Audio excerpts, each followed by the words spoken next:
Good afternoon, everyone. Welcome back to another edition of Dojo Live. Today is Monday, July 19th, 2021. This is the recap show. We've been off the air live for a couple of weeks. All of us took some vacation, some relaxation time. I'm Tulio Sergusa, broadcasting from Southern California, joined by Kim Lantis in Hermosillo, Hello. Mexico, and Carlos Ponce in Cuernavaca, Mexico. So we had two rebroadcasts last week and one live show. But before we do that, why don't we just kind of switch it up a little bit today and share about what our experience was like, maybe taking a little R&R time. Maybe we could encourage some people on the fence about taking some time off to Oh yeah. R&R to take it. So what was it like for you guys? Missed you guys, by the way. Welcome back. Thank you, Tulio. Thank you. Miss you too. Yeah, it was interesting, Tulio. It's been a while since I had a full 2 weeks away from all things Dojo Live and Encore, and it was very refreshing. It's not because there's, as you probably can imagine, this is not about not liking doing what you do. It's just simple things that you just need it. You know, sometimes one needs a break and just get some fresh air. It was great for me. I was able to go to certain places with my kid, and just taking it easy, maybe work on a couple of ideas and personal projects and undertakings. So yeah, it was good in that sense. But the overall feeling, it was so refreshing. It's like getting some fresh air after breathing in with your head on inside of a plastic bag for a long time. Yeah, exactly. So exactly, there you have it. So that was it. That was it. Oh, and I finally got my pain went away. My arm pain went away. It was like magic. Yeah, it was like I had this needle therapy, and it worked like Nice. magic. From one day to the other to the next one, I was like, where did this thing go? Yeah, You mean anyway, like acupuncture? God. Acupuncture? it was not acupuncture. No, it's not Something else. acupuncture. It's Alright. related to needles, but it's called something else. It's actual therapy, like physical therapy that you go under, and it hurts, but it's wow. like Westernized magic. acupuncture. All right, I'll have to learn more Yeah. offline on that. All right, that sounds interesting. Congratulations. I know you went through a couple of months of Yeah, quite very, intensive very time. Yeah, yes, yeah. that was it. How about you, Kim? Good. Well, I I don't know if it was rest or relaxation, but it was fun.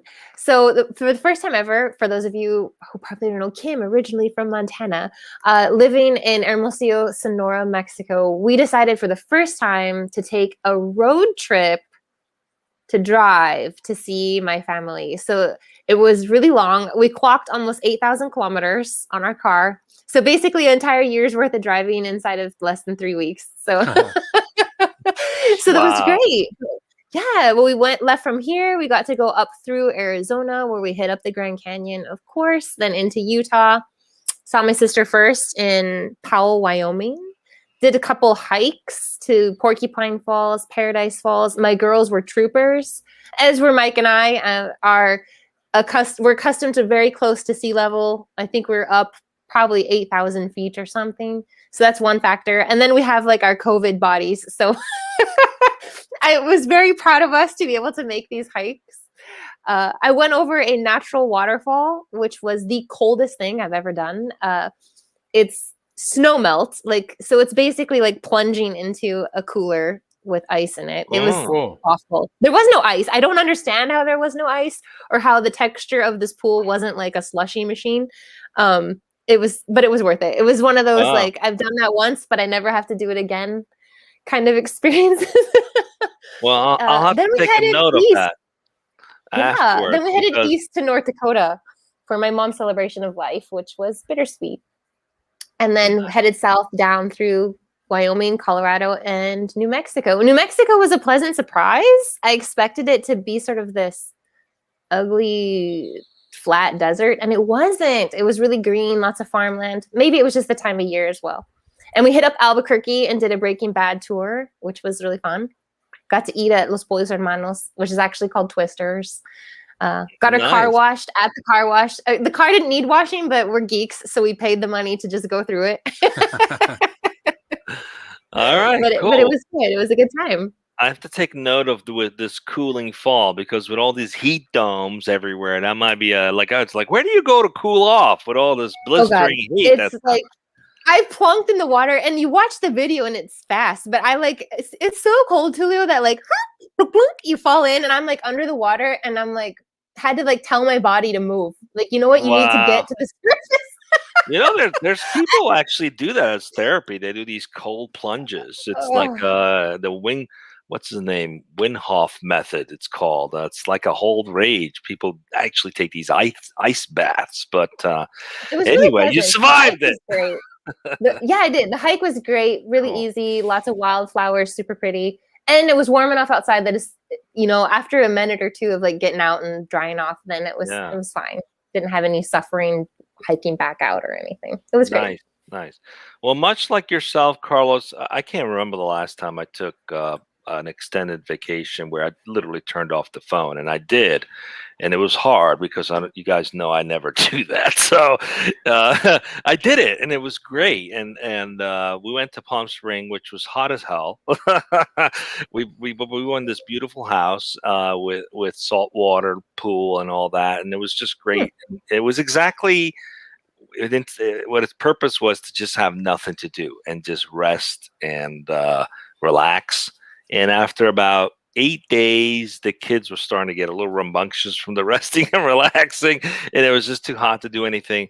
We looked at the weather back home, and it was really nice, like in the low 70s. And we said, "We're out of here. Let's go back, and we'll go to the beach." All And right. so we enjoyed ourselves, And I I didn't learned a even know lot. a saltwater pool was a thing. Yeah, it's a thing. It's pretty awesome. It's like therapeutic.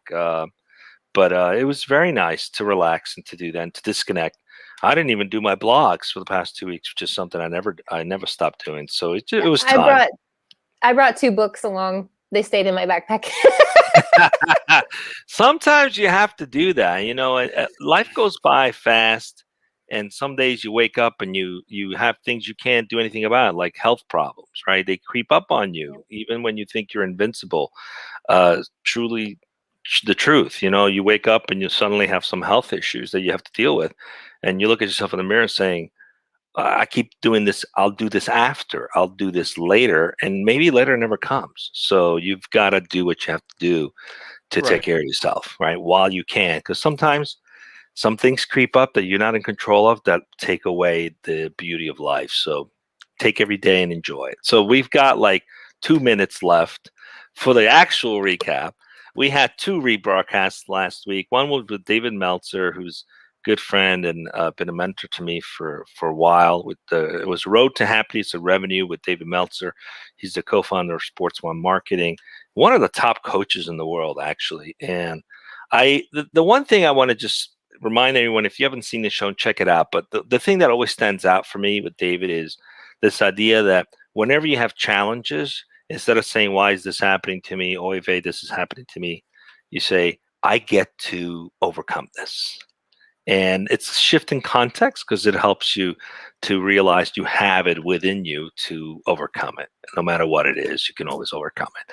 And then we also had Jeffrey Hucker.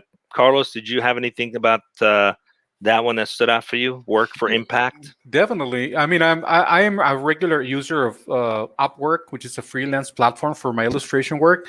But this other the what Jeffrey Hucker is doing with Work for Impact takes this whole concept way beyond that, because it's not just about doing work, it's about work that means something for someone else in the world, that you're actually doing your work and contributing to any cause that you feel that is worthy. You can pursue that through Work for Impact, and that's they send these calls for entries or for participation for people who want to just make a difference in the world, make a dent. And that's what I like. What I do remember about Work for Impact, and I look forward to still keep working with them.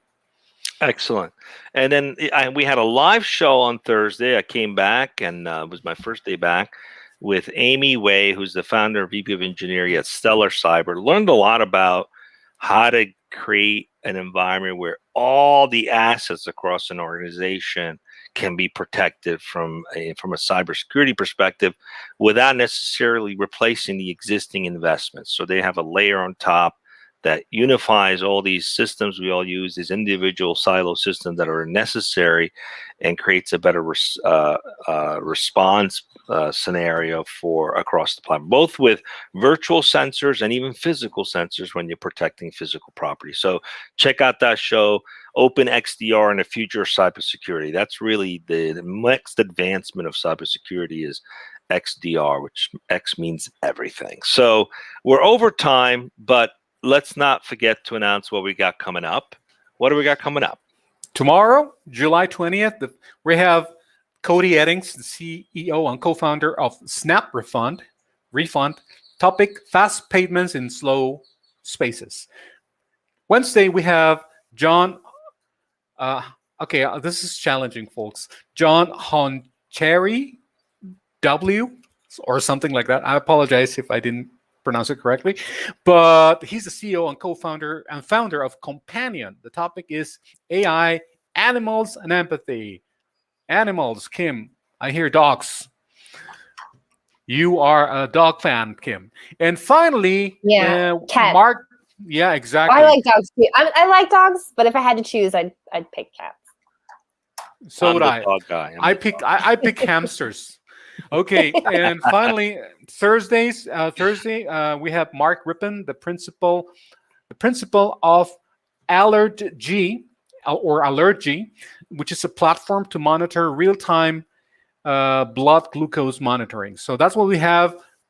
We have a full week this week, so stay tuned with us and see you here right here on Dojo Live at 12 p.m. Pacific. Looking forward to those shows, especially the last one. Very timely. Especially the last one, yeah. All right. See you, Gusa. I know. Damn diabetes. Okay, so thanks for joining us. We have a full week. See you back tomorrow at 12 o'clock Pacific.